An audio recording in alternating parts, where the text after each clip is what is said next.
Hey y'all, Kelly Whitney here with another thing older black women should tell younger black women but don't. The lesson for today, girls, be careful about exposing yourself to risk. One of my relatives called me early this morning via my mother, woke her up, which I did not appreciate since she's 84 years old and has dementia and also has trouble sleeping, so that she could call me to tell me to call them, which I did. They wanted to let me know that they just wrecked their car. Apparently had a fatal misunderstanding, the car that is, with a bus.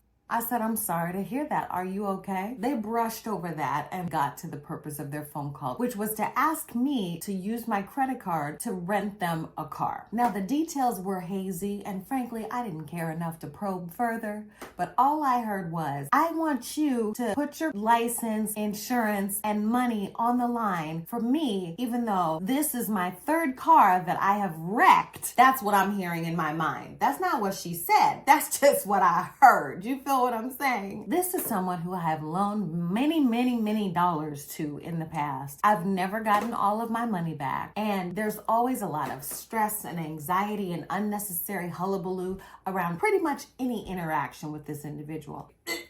No, I can feel my system getting dysregulated just talking about it. But I told this person that I was unable to help them out. And the reason why is very simple. I'm building my business right now. So I'm working on project money. I'm not working on salary money where I have periodic infusions of new cash. You see what I'm saying? So I'm being quite thoughtful about my dollars in this moment because I'm not interested in my lifestyle being altered in any way. Therefore, I'm quite careful about potential situations that pose a financial risk to me. Dealing with somebody who's already wrecked 3 cars since I've had my one car and it's still rolling and intact, and my insurance premiums have not gone up at all because I have not had any accidents.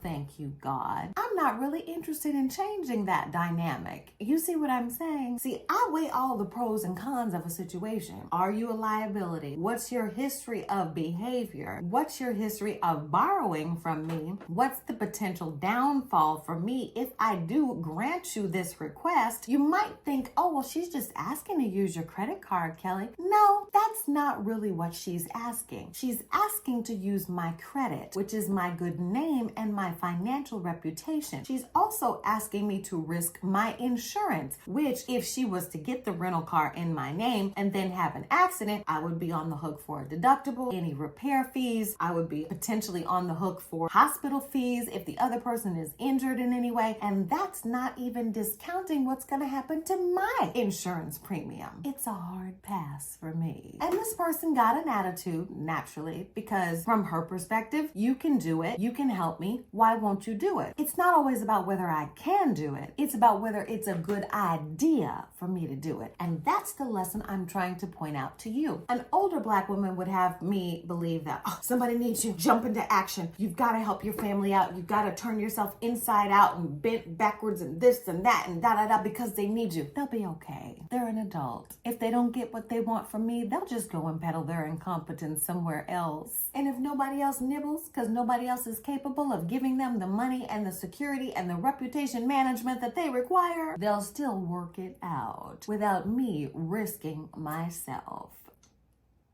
You need to be strategic about your life. You need to be strategic about risks to your financial security. You need to be thoughtful about how and where and on what you spend your money, because credit is a lovely thing. Credit cards are absolutely fabulous. And the thing about digital payment systems today, they're all connected. So the hospital for a potential accident, the insurance company, the rental company, the credit card company, all of those entities are going to talk to one another about me in the wake of any potential hullabaloo that might ensue at this person's hands. And then guess who's going to be at fault? Me, not her. Me.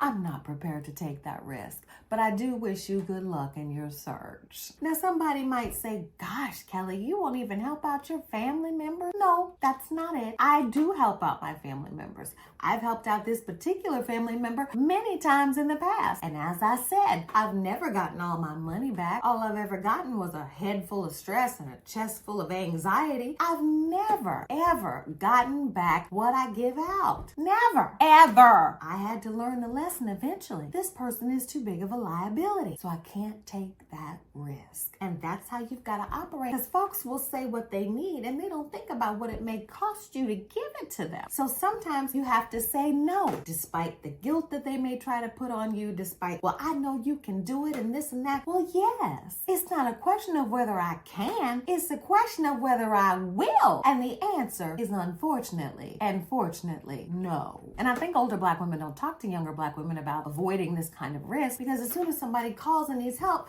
jump into action. But guess what? I retired my Black woman super cape. I gave it away. And some lucky little boy or girl will be using that cape in their Halloween costume this year. So no, you can't help everybody. Unfortunately, I do not have infinite resources at this time. If I did have a better financial situation where risk meant very little to me because I had the funds to throw money at the problem and not bat an eye, it might be a different scenario.